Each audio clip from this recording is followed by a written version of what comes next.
2024 সালের অক্টোবর অর্থাৎ আওয়ামী লীগ সরকার পতনের 2 মাস পর নোয়াখালীতে 3 জন কিশোরকে গ্রেপ্তার করা হয়। কেন? পুলিশ হত্যার দায়ে তারা অভিযুক্ত ছিল। তাদের কাছ থেকে যে 2 জন পুলিশ হত্যাকাণ্ডের শিকার হয়েছেন নোয়াখালীতে, তাদের ব্যবহার করা মোবাইল ফোনও পাওয়া গেছে।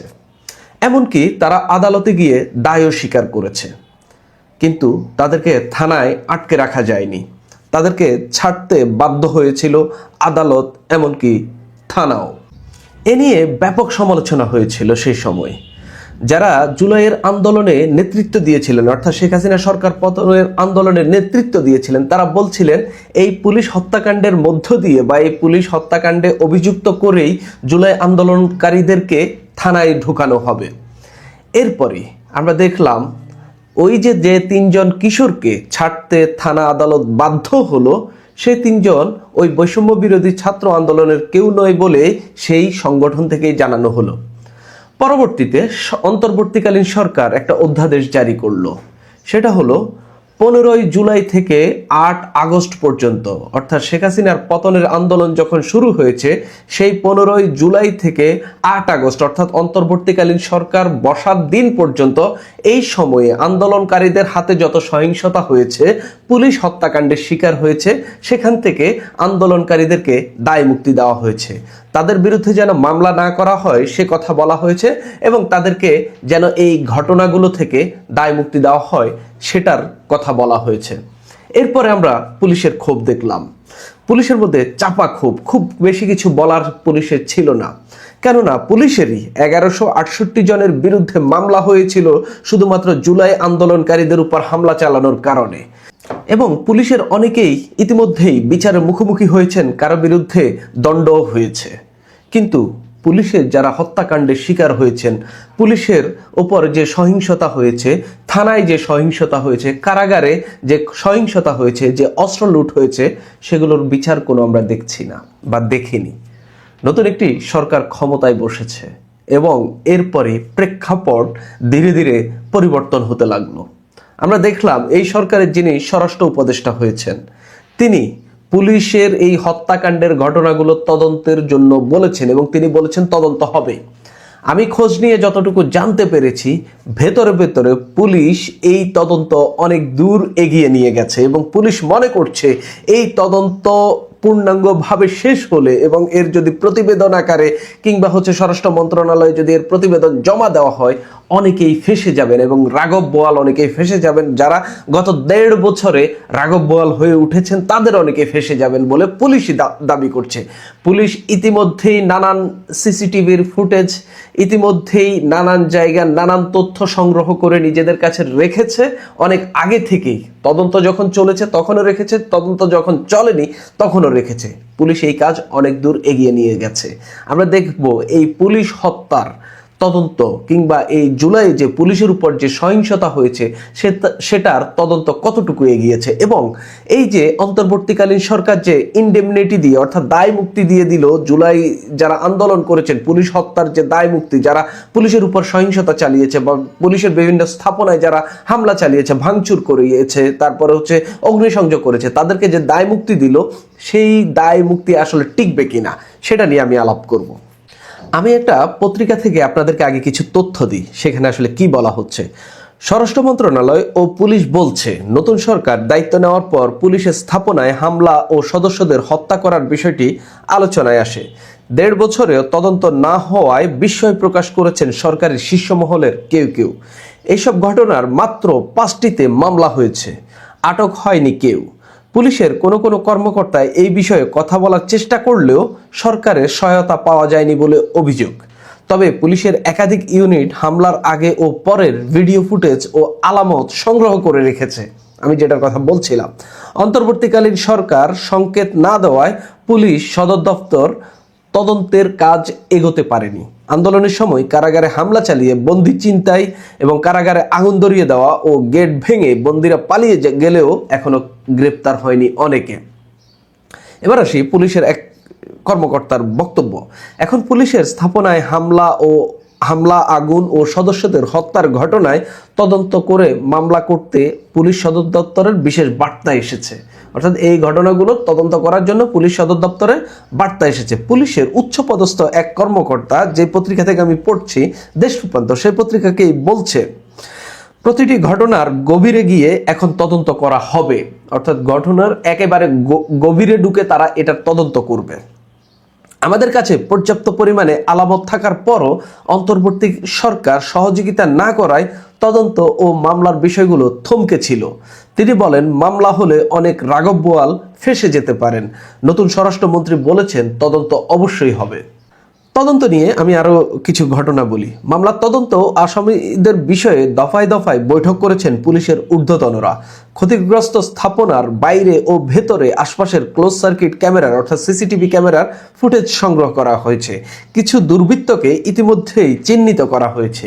ডিএমপির যাত্রাবাড়ি থানায় 3টি ও সিএমপির কোতোয়ালি থানায় 2টি মামলা হলেও আসামি করা হয়েছে অজ্ঞাত অনেককে। মামলার বাদী পুলিশ নিজে। পুলিশের এক কর্মকর্তা বলেন, পুলিশ হত্যা ও থানায় অগ্নিসংযোগ, অস্ত্র লুটের ঘটনায় আরও মামলা হবে দ্রুত। ক্রিমিনাল ইভেন্ট কখনো তামাদি হয় না। অর্থাৎ ক্রিমিনাল ইভেন্ট করে কেউ সহজে পার পেয়ে যাবে, এটা হতে পারে না। পুলিশ হত্যা ও থানায় লুটপাটের ঘটনার তদন্ত হচ্ছে।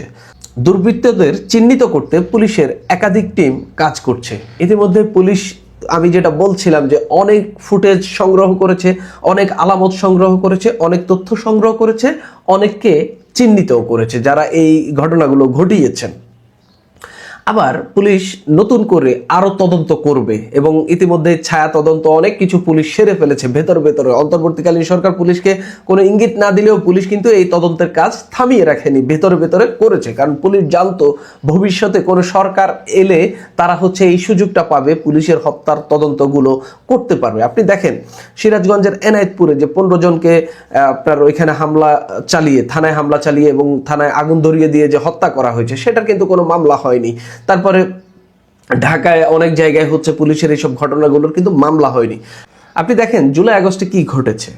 দেশের মুক্তিকামী মানুষ এই ফ্যাসিবাদ থেকে মুক্তি পাওয়ার জন্য রাস্তায় নেমেছে। বিপরীতে ওই ফ্যাসিবাদের হুকুম পালন করেছে, অর্থাৎ সরকার। ফ্যাসিবাদ হইলে তো এটা সরকারের পুলিশের বস হইল সরকার বা স্বরাষ্ট্রমন্ত্রী।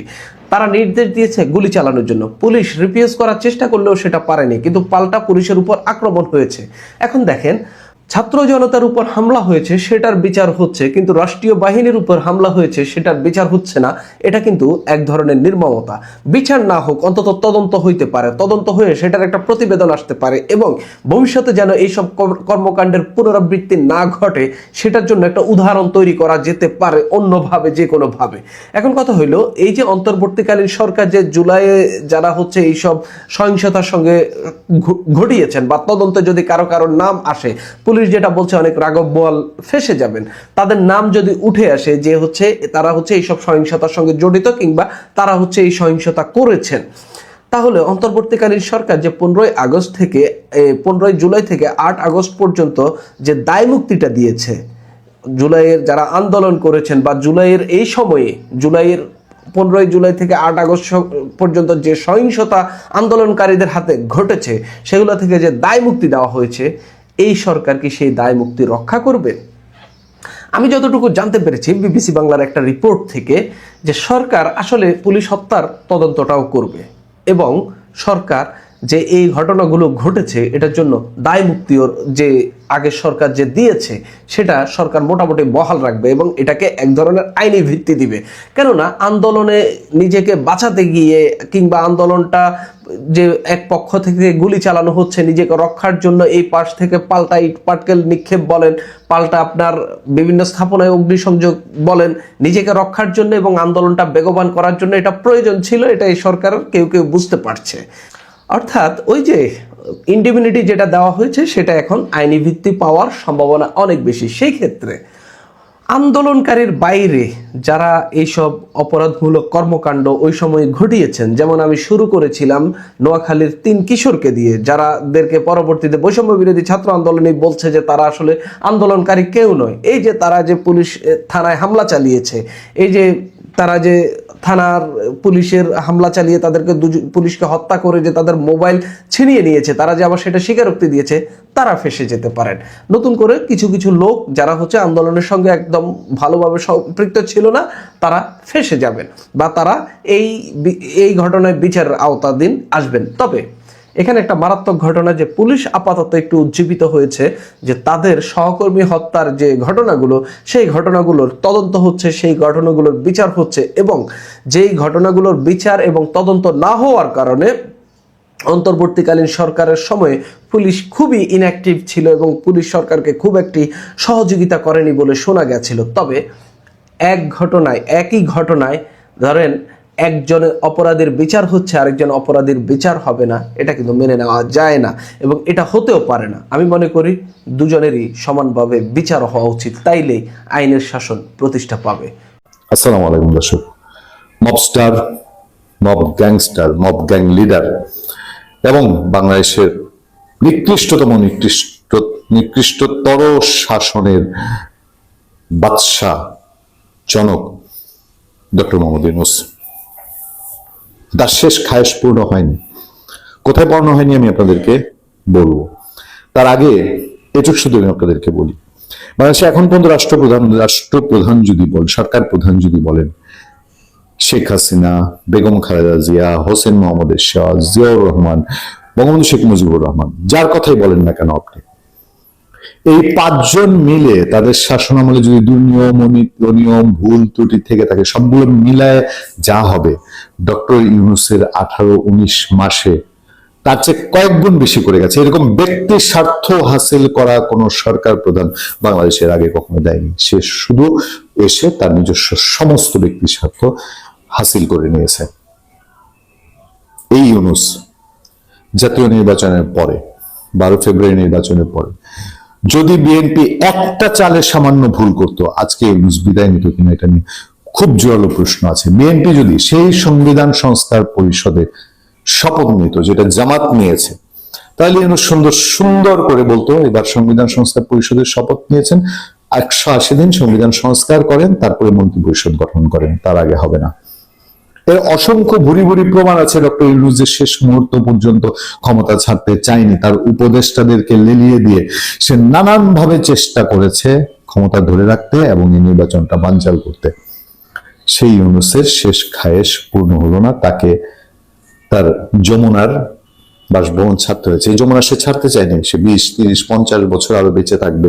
86 বছরের বুদ্ধা পুরা এই সিন্দাবাদের ভূত বাংলাদেশের উপরে চেপে ধরা, সে তার নিজস্ব শুধু স্বার্থ হাসিল করেছে আর করেছে। সেই যমুনা আজকে ছাড়তে বাধ্য হয়েছে। দুপুর 3:30টার দিকে সে যমুনা থেকে বিদায় নিয়েছে। তাতে কারো কোনো বিদায় মানে তো করুণার বিষয়, একটা বিদায় মানে তো করুণ একটা কোথায় সঙ্গীত একটা ভেসে আসে, করুণ সুর ভেসে আসে, কোথাও সেই করুণ সুর। সবাই এখন উৎফুল্ল যে এই যমুনায় হয়তো তারেক রহমান উঠবেন, এই যমুনা আবার সংস্কার করা হবে, সেখানে বাংলাদেশের প্রধানমন্ত্রী তারেক রহমান থাকবেন। কারণ গণভবনটা তো ভেঙে লুটপাট করে ডক্টর ইউনূস খেয়ে ফেলেছে এবং লুটপাট করা মরা কঙ্কালও বিক্রি করে দিয়েছে ফারুকিরা ওখানে কোটি কোটি টাকার দুর্নীতি করে।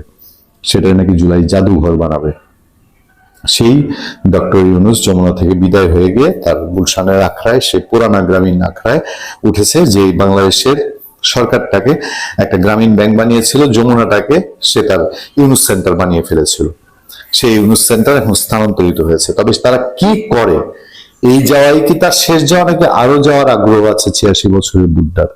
আমাদের সেই নাটক দেখার জন্য অপেক্ষা করতে হবে এবং অপেক্ষা করতে হবে তারেক রহমান কোন ভুল সিদ্ধান্ত। ডক্টর ইউনূস তককেই থাকবেন, তারেক রহমান ভুল করুক, তারেক রহমান ব্যর্থ হোক। কারণ তারেক রহমান এবং বিএনপি ক্ষমতায় আসুক, এটা ডক্টর ইউনূস এবং তার আশেপাশে কেউ ঘুণাক করেও চায় না, এটা বাংলাদেশে প্রমাণিত। আমি আপনাদেরকে একটা শুধু ইঙ্গিত দিয়ে আজকের আলোচনা শেষ করব। আমি আপনাদেরকে ধরিয়ে দিই, আমি সমস্ত কাজ বলবো না, কাল অপেক্ষায় থাকবেন আপনারা এই খবরের জন্য। এই যে ডক্টর ইউনূসের চক্রান্ত, গণভোট এবং জুলাই সনদ, এর মুখে ছাই পড়তে যাচ্ছে। একটা গুরুত্বপূর্ণ ঘটনা ঘটছে আজকে। আমি 1 মার্চ এই দিনের প্রথম প্রহরে যে আলোচনা করছি তাতেই শুধু আপনাদেরকে হিন্টস দিয়ে রাখলাম। আপনারা অপেক্ষায় থাকেন। 1 মার্চ বাংলাদেশের ইতিহাসে বাংলাদেশকে রক্ষার জন্য, সেই গণভোট এবং জুলাই সনদ চক্রান্ত রুখে দেওয়ার জন্য একটি বড় উদ্যোগ হয়তো জাতির সামনে আসবে এবং সেই উদ্যোগ যথাযথ জায়গা থেকে হবে। সরকার করার দরকার নেই, যথাযথ জায়গা থেকেই সেই উদ্যোগ বাস্তবায়ন হবে বলেই আমরা বিশ্বস্ত সূত্রে জানতে পেরেছি। নিশ্চয়ই সেই ঘটনা ঘটার পরে আমরা আপনাদের সামনে আসবো। ভালো থাকবেন, সুস্থ থাকবেন। আপনার সাথে আমি আতিক রহমান, পূর্ণিয়া।